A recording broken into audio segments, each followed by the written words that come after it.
आज एक चर्चा चल रही थी हाइबरनेशन पर। हाइबरनेशन शब्द आपने सुना होगा। लैपटॉप या कंप्यूटर जब हम पूरी तरह बंद नहीं करते तो उसे हाइबरनेशन पर डाल देते हैं। जब आप हाइबरनेशन मोड को चालू करते हैं तो कंप्यूटर मेमोरी, जिसे आप रैम कहते हो, उसकी सारी सामग्री हार्ड डिस्क पर सेव हो जाती है। हाइबरनेशन के दौरान रैम पूरी तरह निष्क्रिय हो जाती है। जब कंप्यूटर हाइबरनेशन मोड में चला जाता है तो वह अपनी सारी वर्तमान स्थिति, जैसे खुले हुए प्रोग्राम या और डॉक्यूमेंट्स को, सभी को हार्ड डिस्क पर सेव कर लेता है। इसके बाद रैम की सामग्री को साफ कर दिया जाता है और कंप्यूटर पूरी तरह से बंद हो जाता है। इसलिए हाइबरनेशन के दौरान रैम का उपयोग नहीं होता। जब हम कंप्यूटर को हाइबरनेशन से पुनः चालू करते हैं तो वह हार्ड डिस्क से सारी मेमोरी को फिर से लोड करता है और वह पुनः उस स्थिति को प्राप्त हो जाता है जहां वह छोड़ के आया था। इस प्रकार रैम पुनः सक्रिय हो जाती है और आपकी पिछली स्थिति बहाल हो जाती है। परंतु जहां तक मनुष्य का संबंध है वहां आप ऐसा नहीं कर सकते। यदि आप दिल को या मस्तिष्क को रोक दोगे तो मनुष्य की मृत्यु हो जाएगी।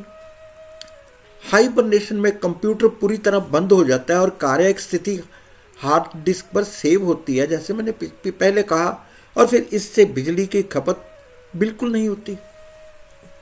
हाँ, कुछ जानवर सर्दियों के मौसम में अपने शरीर के तापमान, दिल की धड़कन और श्वास की दर को कम कर लेते हैं।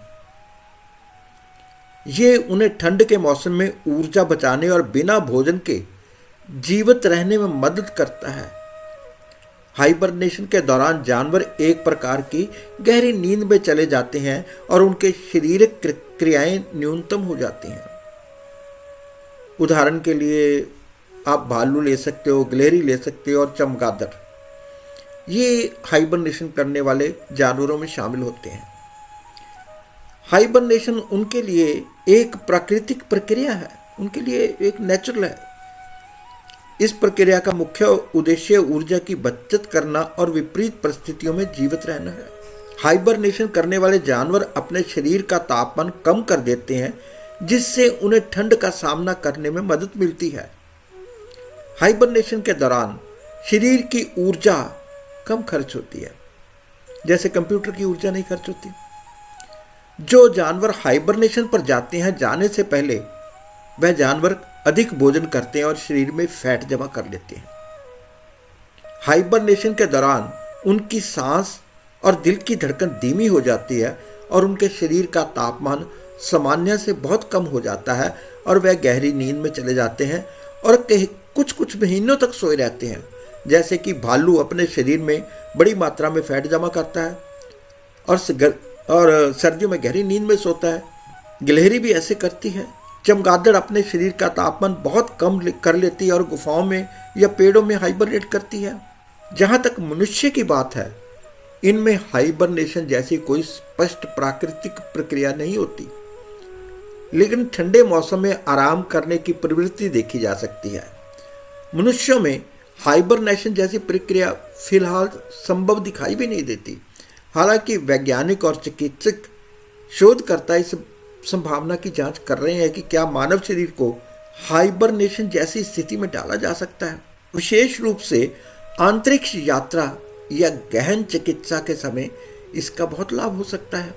भगवान ने शरीर चलाने की एक प्रणाली बना रखी है।